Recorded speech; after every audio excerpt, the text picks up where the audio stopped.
Presenting gorge. कहानी की शुरुआत में हमें लिवाई को दिखाया जाता है, जो पहले यूएस आर्मी में एक शार्प शूटर था, पर अब वो आर्मी छोड़ चुका है। एक मिस्टीरियस लेडी उसे अपने पास बुलाती है और कहती है कि मेरे पास तुम्हारे लिए खास मिशन है। तुम्हें यूएस और रशिया के बॉर्डर पर बने एक टावर पर 1 साल के लिए पहरा देना होगा, जिसके बदले तुम्हें अच्छे खासे पैसे दिए जाएंगे। ये एक सीक्रेट मिशन है। लिवाई उसकी बात मान जाता है। दूसरी तरफ हमें रशिया में एक लड़की को दिखाया जाता है जिसका नाम ड्रासा है। ड्रासा भी एक शार्प शूटर है। वो पैसों के लिए लोगों को मारती है। वो अपने पिता के पास जाती है जो एक ग्रेवयार्ड में काम करते हैं। उनकी तबीयत बहुत ज़्यादा ख़राब होती है, इसीलिए वो अपनी बेटी ड्रासा से कहते हैं कि अब मैं इस दर्द को और नहीं सह सकता। मैंने तय किया है कि आने वाली 14 फरवरी को मैं अपनी ज़िंदगी का खात्मा कर दूंगा। तुम जहाँ भी रहो, आसमान में एक बार देखकर मुझे गुड बाय ज़रूर कहना। ये सुनकर ड्रासा बहुत इमोशनल हो जाती है। वहीं लिवाई को दिखाया जाता है जिसे मिशन के लिए हेलीकॉप्टर में एक जगह पर छोड़ दिया जाता है, जहां से उसे 24 किलोमीटर पैदल ही आगे जाना होगा।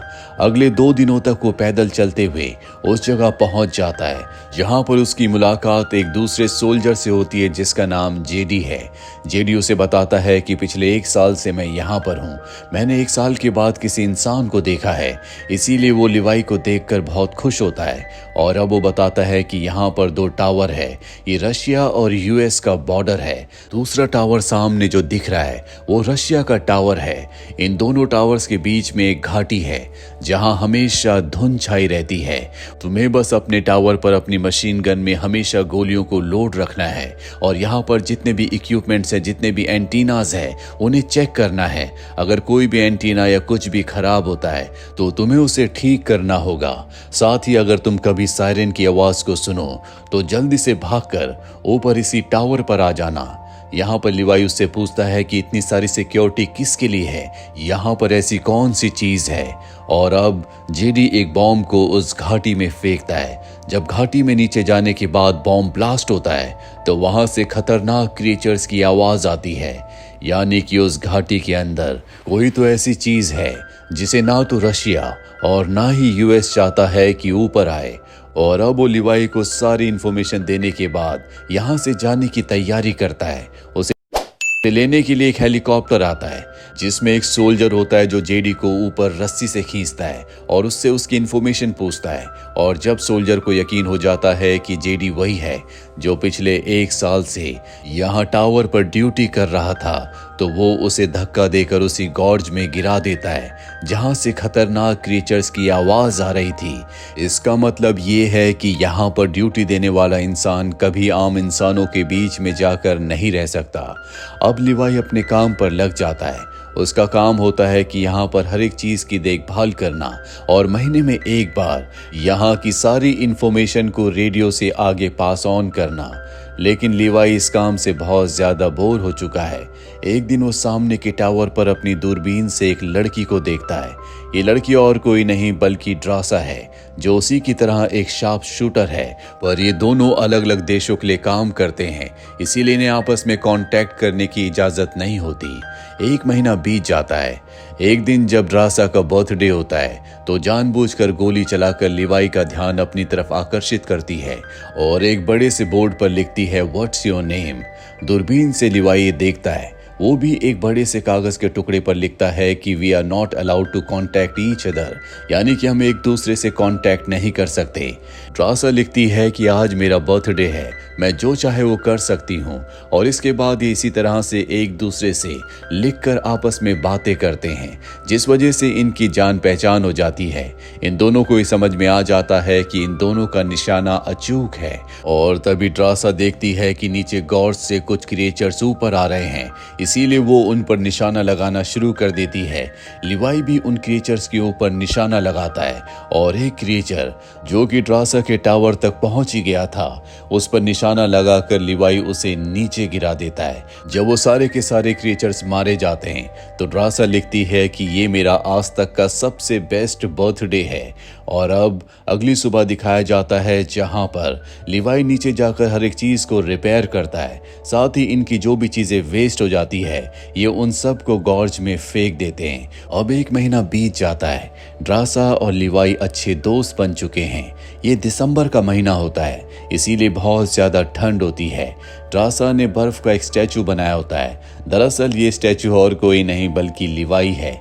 लिवाई ने भी इसी तरह का स्टैचू बनाया है जिसे वो ड्रासा समझता है। कुछ महीने और बीत जाते हैं और दिन आता है 14 फरवरी का। आज ड्रासा बहुत ज्यादा उदास होती है क्योंकि उसे पता है कि अब तक उसके पिता अपनी जिंदगी का खात्मा कर चुके होंगे। वो लिवाई को लिखकर कहती है कि आज मेरी जिंदगी का बहुत ही मुश्किल दिन है, काश मेरे पास कोई अपना होता। लिवाई अब फैसला कर लेता है कि वो किसी भी कीमत पर ड्रासा से मिलने गॉर्ज की दूसरी तरफ जो टावर है वहां पर जाएगा। वो गन से एक मोटी तार को उस तरफ भेजता है जिसे ड्रासा एक मजबूत पेड़ के साथ बांध देती है और अब लिवाई उस तार से दूसरी तरफ पहुंच जाता है। पहली बार ये दोनों एक दूसरे के आमने सामने हैं। ये दोनों एक दूसरे को देखकर बहुत खुश होते हैं। रात को ये दोनों के दोनों डिनर करने के लिए बैठते हैं जहां ये एक दूसरे को अपने बारे में सब कुछ बताते हैं। इसके बाद ये डांस करते हैं। दरअसल अब ये दोनों एक दूसरे को पसंद करते हैं। रात एक साथ गुजारने के बाद अगली सुबह एक बार फिर से लिवाई अपने टावर की तरफ जाने लगता है, लेकिन तभी उसकी जो वायर होती है जिससे वो लटक कर जा रहा होता है वो एक लटकते हुए बॉम्ब से टकरा जाती है जिससे एक ब्लास्ट होता है। ब्लास्ट होने की वजह से वायर टूट जाता है और वो सीधा गॉर्ज में जाकर गिरता है।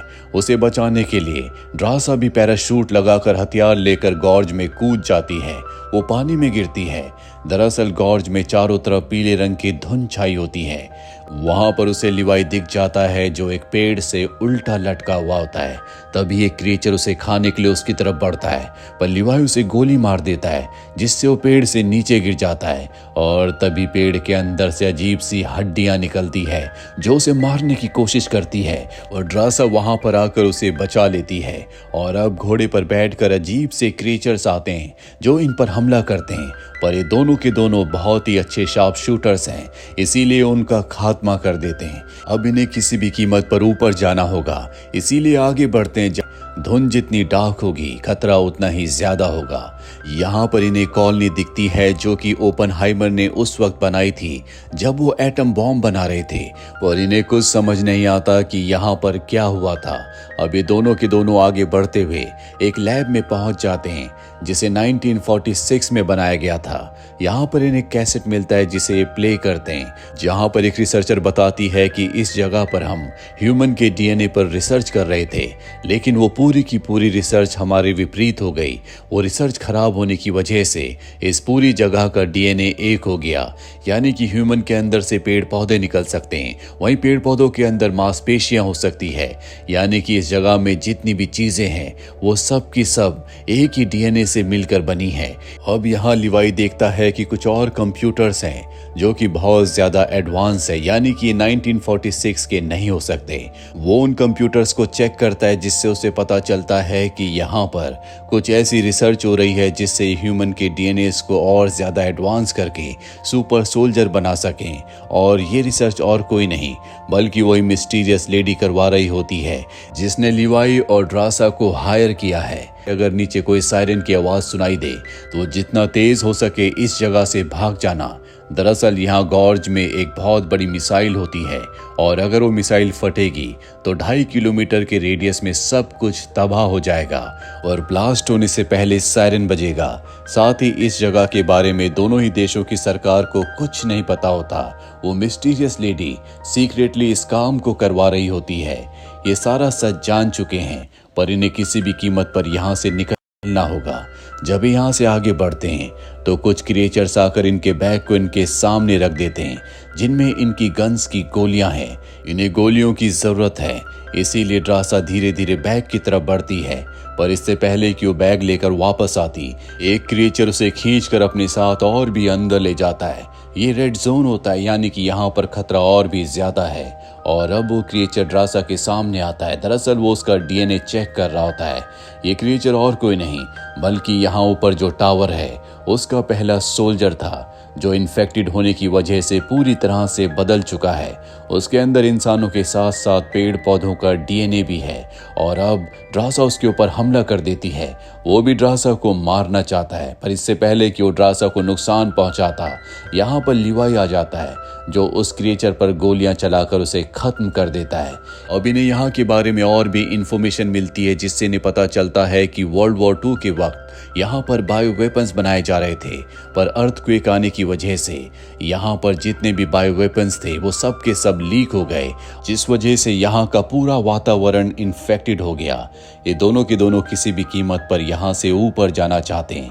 इनके सामने एक बहुत बड़ा पेड़ होता है जिसके इंसानों की तरह अलग अलग ऑर्गन्स होते हैं, क्योंकि यहाँ की हर एक चीज का डीएनए एक ही है। इंसानों के अंदर पेड़ पौधों का भी डीएनए है, वहीं पेड़ पौधों के अंदर इंसानों का। और अब ये धीरे धीरे बड़ी सावधानी से आगे बढ़ना शुरू करते हैं।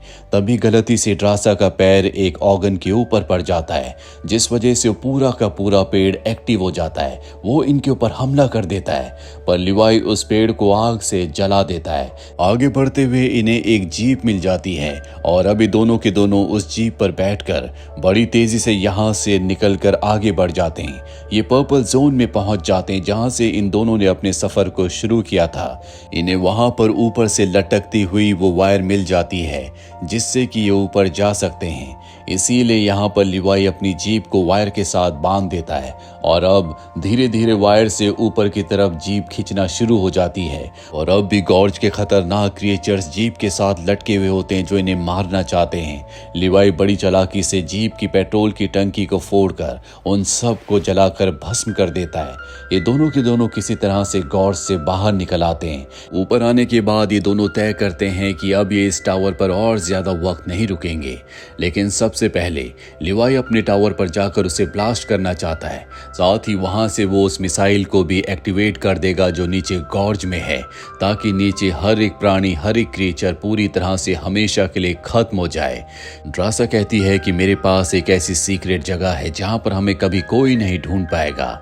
और अब लिवाई अपने टावर पर वापस चला जाता है, लेकिन वो मिस्टीरियस लेडी जिसने उसे हायर किया है उसे लिवाई के इरादों के बारे में पता चल जाता है। वो लिवाई को रेडियो से कांटेक्ट करके पूछती है, क्या तुम नीचे गए थे?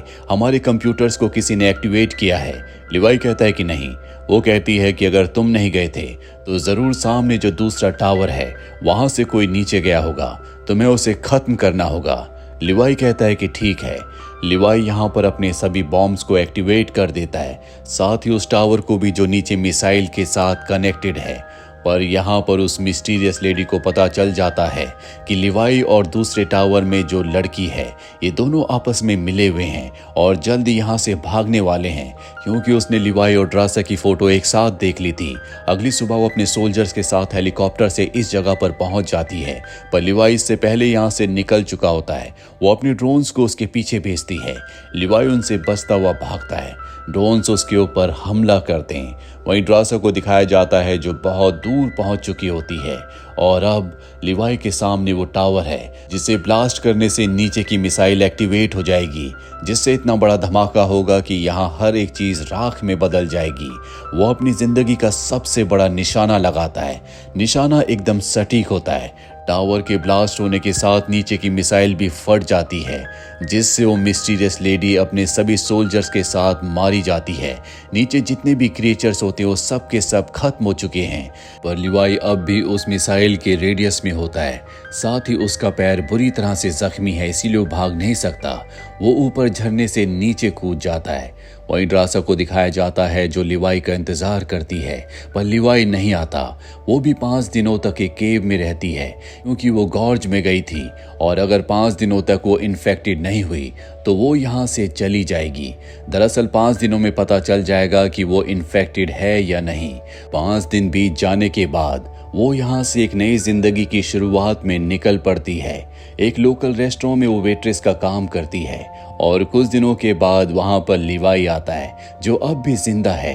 दरअसल वो जख्मी था, इसीलिए वो उससे मिलने नहीं आ पाया। उसे देखकर ड्रासा बहुत खुश हो जाती है। ये दोनों एक दूसरे के गले लग जाते हैं। इसी के साथ ये फिल्म, ये कहानी यहीं पर खत्म हो जाती है। उम्मीद करते हैं कि ये कहानी आपको पसंद आई होगी।